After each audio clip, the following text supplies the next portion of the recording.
J'ai toujours adoré jardiner. Depuis mon enfance, j'ai trouvé une paix profonde en travaillant la terre, en plantant des graines et en regardant les plantes pousser. C'est une activité qui me connecte à la nature et me permet de m'évader du stress quotidien. Transformer un petit bout de terre en un paradis vert, c'est magique. Voir un espace vide se remplir de vie et de couleurs est une expérience incroyablement gratifiante. Chaque plante, chaque fleur, chaque arbre a sa propre histoire et contribue à la beauté globale du jardin. Mais ces dernières années, j'ai changé ma façon de voir les choses. J'ai commencé à me poser des questions sur l'impact de mon jardinage sur l'environnement. Est-ce que je fais assez pour soutenir la biodiversité? Est-ce que mon jardin est un refuge pour la faune locale? Je ne veux plus seulement un beau jardin, je veux un refuge pour la nature. Un endroit où les plantes et les animaux peuvent coexister harmonieusement. Un espace qui contribue à la santé de notre planète. Un lieu où les abeilles viennent butiner, où elles trouvent les fleurs dont elles ont besoin pour survivre. Les abeilles sont essentielles pour la pollinisation et la production de nombreux aliments que nous consommons. Où les papillons dansent dans l'air, ajoutant une touche de magie et de beauté. Les papillons sont également d'importants pollinisateurs et indicateurs de la santé de l'écosystème. Où la vie est abondante. Un jardin riche en biodiversité est un jardin en bonne santé. Il attire une variété d'insectes, d'oiseaux et d'autres animaux qui jouent tous un rôle crucial dans l'équilibre de l'écosystème. J'ai donc décidé de transformer mon jardin. J'ai commencé par me renseigner sur les meilleures pratiques pour créer un jardin écologique. J'ai appris l'importance de choisir des plantes indigènes, de réduire l'utilisation de pesticides et de créer des habitats pour la faune locale. Fini les pesticides, place aux plantes mellifères. Lavande, tournesol, sauge. Ces plantes attirent non seulement les pollinisateurs, mais elles ajoutent aussi des couleurs et des parfums merveilleux au jardin. Des couleurs et des parfums pour attirer les pollinisateurs. Chaque fleur est une invitation pour les abeilles, les papillons et d'autres insectes bénéfiques. En retour, ces pollinisateurs aident les plantes à se reproduire et à prospérer. J'ai installé un hôtel à insectes, un point d'eau. Ces éléments offrent des abris et des ressources essentielles pour les insectes et autres petites créatures. Un hôtel à insectes peut accueillir une variété d'espèces, chacune ayant un rôle spécifique dans l'écosystème. Tout pour accueillir la faune locale. Mon jardin est devenu un sanctuaire pour les oiseaux, les hérissons, les grenouilles et bien d'autres animaux. Chaque visiteur apporte une nouvelle dimension de vie et de mouvement, rendant le jardin encore plus dynamique et fascinant. Le choix des plantes est primordial pour attirer les insectes.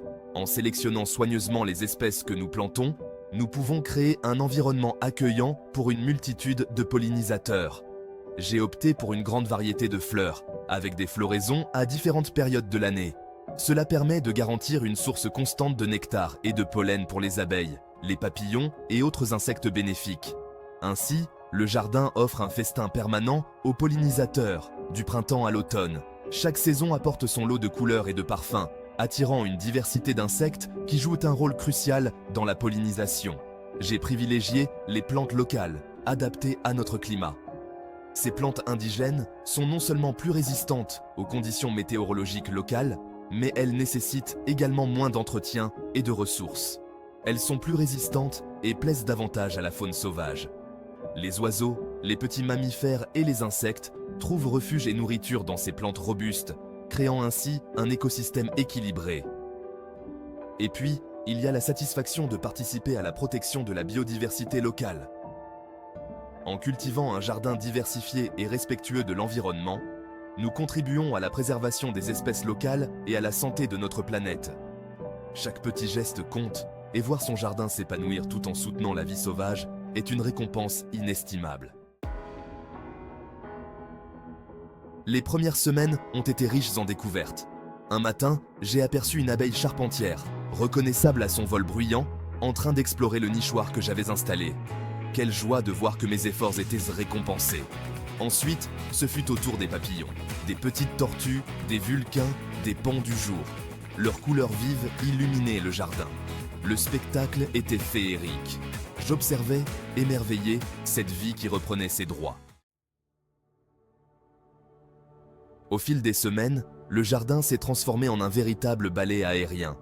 Les fleurs ont éclos, attirant une multitude d'insectes qui dansent dans les airs, créant un spectacle naturel et époustouflant. Les abeilles bourdonnaient de fleur en fleur, leurs mouvements incessants et méthodiques révélant leur rôle crucial dans l'écosystème. Elles collectaient le nectar et le pollen, contribuant ainsi à la pollinisation. Les papillons virevoltaient avec grâce, leurs ailes colorées ajoutant une touche de magie au jardin.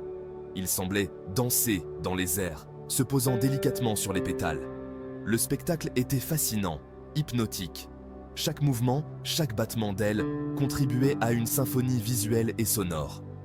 Le jardin était vivant, vibrant d'énergie. J'ai réalisé que chaque insecte avait un rôle à jouer dans ce petit écosystème. Les coccinelles, par exemple, aidaient à contrôler les populations de pucerons, tandis que les abeilles et les papillons assuraient la pollinisation. Les abeilles, en butinant, participaient à la pollinisation des fleurs, transportant le pollen d'une fleur à l'autre. Ce processus était essentiel pour la reproduction des plantes et la production de fruits. Assurant ainsi la reproduction des plantes, les abeilles jouaient un rôle vital dans le maintien de la biodiversité du jardin. Sans elles, de nombreuses plantes ne pourraient ne pas se reproduire. Les papillons, quant à eux, étaient de précieux indicateurs de la santé de l'environnement. Leur présence signalait un écosystème équilibré et sain. En observant leur comportement, on pouvait en apprendre beaucoup sur l'état du jardin. En fin de compte, ce ballet aérien au jardin était bien plus qu'un simple spectacle visuel. C'était une démonstration de la complexité et de l'interdépendance de la nature. Chaque insecte, chaque fleur jouait un rôle crucial dans ce magnifique écosystème. Alors que le soleil se couchait, le jardin continuait de vibrer de vie. Les insectes poursuivaient leur danse, rappelant l'importance de préserver ces précieux espaces naturels pour les générations futures. La lavande, un véritable aimant à insectes. Parmi les plantes que j'avais choisies, la lavande remportait un franc succès. Ses fleurs violettes attiraient un nombre incroyable d'insectes. Abeilles, bourdons, papillons. Tous venaient se régaler de son nectar sucré. J'ai compris que la lavande était une plante mellifère exceptionnelle, indispensable dans un jardin refuge. Son parfum envoûtant embaumait l'air, créant une atmosphère paisible et relaxante. Créer un festin pour les pollinisateurs. En plus de la lavande, j'avais planté d'autres fleurs mellifères, des tournesols, des cosmos, des zinnias, des capucines. Un véritable festin pour les pollinisateurs. J'avais également installé des plantes aromatiques, thym, romarin, sauge. Leurs fleurs attiraient également les insectes, tout en parfumant délicatement le jardin. Observer et apprendre. Le jardin est devenu un lieu d'observation privilégié. Je passais des heures à admirer la danse des insectes, à identifier les différentes espèces de papillons, à écouter le chant mélodieux des oiseaux. J'ai appris énormément de choses sur la nature en observant simplement mon jardin.